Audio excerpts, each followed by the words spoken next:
Hello, hello les hackers, bienvenue sous la chaîne Awak Sécu DJ L'actu Cyber que nous allons commenter, critiquer et décrypter. Je suis Awak Skull et aujourd'hui nous avons du piratage de PayPal. Ouh!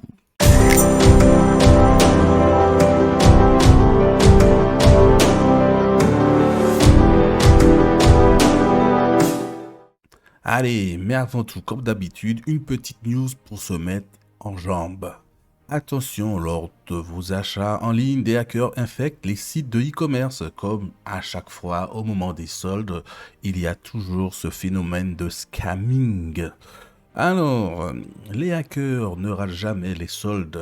Les vagues d'achats sur les sites d'e-commerce sont l'occasion parfaite pour piocher dans le portefeuille des clients imprudents. En enquêtant sur une célèbre technique de vol de données bancaires baptisée Mashcard, les experts en cybersécurité de MilewareBat ont découvert un paradis du crime. Ils détaillent leur investigation dans leur rapport du 9 janvier 2023. Mashcard est une méthode de piratage employée par plusieurs groupes russophones. Comme par hasard. On parle plus communément de skimmer pour définir un code malveillant s'infiltrant dans les sites de vente.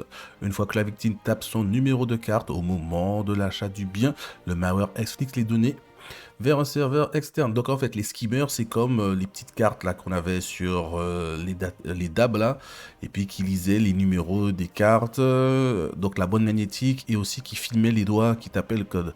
Là maintenant, c'est une version un peu plus améliorée qui est dédiée sur les sites de vente en ligne. Ici, toutes les informations sont envoyées sur un hébergeur russe nommé DDoS Guard. Les chercheurs ont trouvé de nombreuses plateformes de revente de ces données sur ces serveurs. Plusieurs dizaines de milliers de numéros de cartes de crédit, y compris le CCV, donc le numéro de la carte, sont en vente sur ces sites. Si votre banque vous a contacté pour des tentatives d'achat frauduleux, il est possible que vous ayez entré des informations dans un site effectué par un skimmer durant les derniers mois. Alors, le prix des cartes, entre 20 et 25 euros, ça dépend, hein, ça dépend des pays. Donc, en fait, selon les dernières études, une carte bleue, ça vaut 5 dollars. Hein.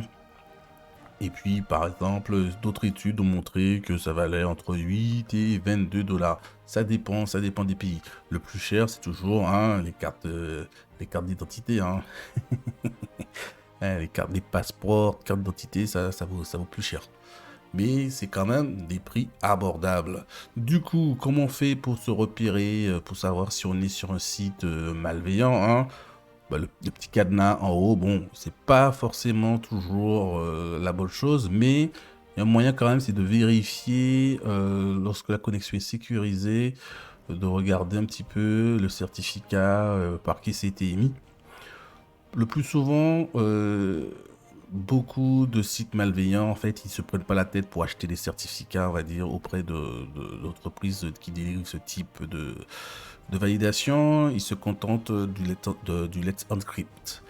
Tous les sites de Let's Encrypt ne sont pas vulnérables, malveillants, mais bon, déjà il faut déjà spécifier qu'on a du Let's Encrypt en site. Autre point, lorsqu'on va sur un site français pour faire ses achats, si au moment de payer, le site redirige vers une page de paiement mais qui est potentiellement d'une autre langue, hein, on se méfie quoi.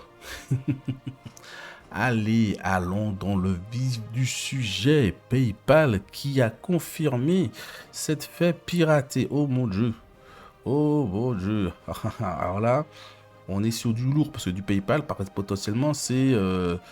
c'est là, c'est pour le coup, c'est des données. Quand on parlait de valeur de données, hein, PayPal, c'est 1,50 $, c'est pas cher, mais potentiellement, si on a du bol, on peut tomber sur un PayPal qui est rempli de brousouf. Alors, pour PayPal, qu'est-ce qui s'est passé? Oh là là là là. Des milliers de clients sont informés que leurs comptes PayPal ont été consultés par des pirates informatiques lors une violation d'informations d'identification en décembre. Donc, c'était en décembre. Donc, selon PayPal, la brèche s'est produite entre le 6 et le 8 décembre. Donc déjà là, On est déjà, on est déjà un peu dans la merde. Alors, qu'est-ce qu'ils disent PayPal? Ils disent plus tôt en décembre, nos équipes de sécurité ont identifié et résolu un incident de données qui affectait un petit nombre de comptes clients de PayPal. Les systèmes de paiement de PayPal n'ont pas été affectés. C'est déjà une bonne chose, hein. C'est déjà ça. Et aucune information financière n'a été consultée. Nous avons contacté directement les clients concernés pour leur fournir des conseils à ce sujet afin de les aider à protéger davantage leurs informations. Oui.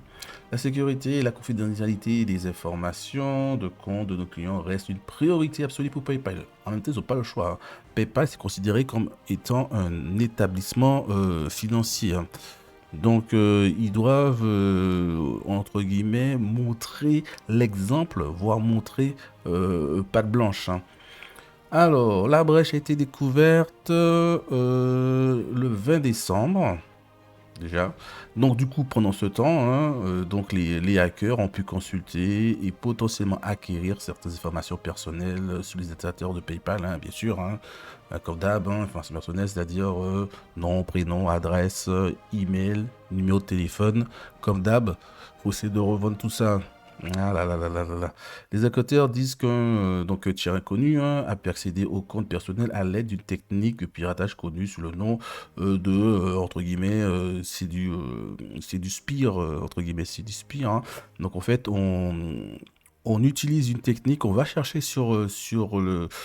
dans des listes de login, de mots de passe, et puis en fait, on teste tout en fait. Par sorte de, pas avoir une brute force, mais voilà, c'est en fait, ça s'appelle entre guillemets du bourrage. Voilà, on teste toutes les possibilités de login jusqu'à temps qu'il y a un qui fonctionne. Et il semblerait que certains ont fonctionné.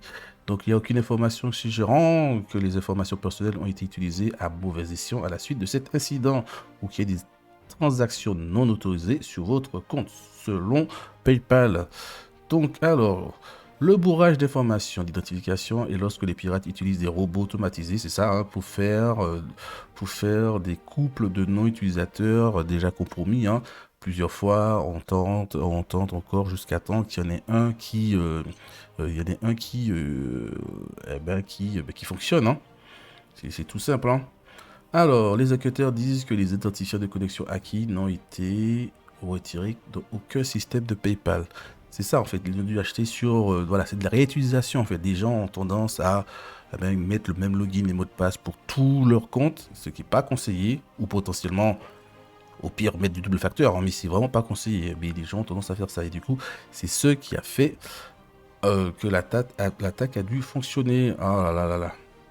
Alors, donc les passwords sont utilisés, hein, donc potentiellement. Alors, ce type de violation démontre... attendez. Ce type de violation démontre l'importance pour les utilisateurs d'activer la double facteur, le 2FA, authentification à deux facteurs, et de ne pas réutiliser les mêmes mots de passe partout. C'est une règle de base. Ah là là. Alors, bien que le deux facteurs soit moins pratique pour les utilisateurs, puisqu'ils doivent approuver leur connexion à l'aide de leur téléphone, il est fortement recommandé de l'utiliser, en particulier lorsqu'on est connecté sur des outils ou des logiciels ou des sites qui traitent de transactions financières.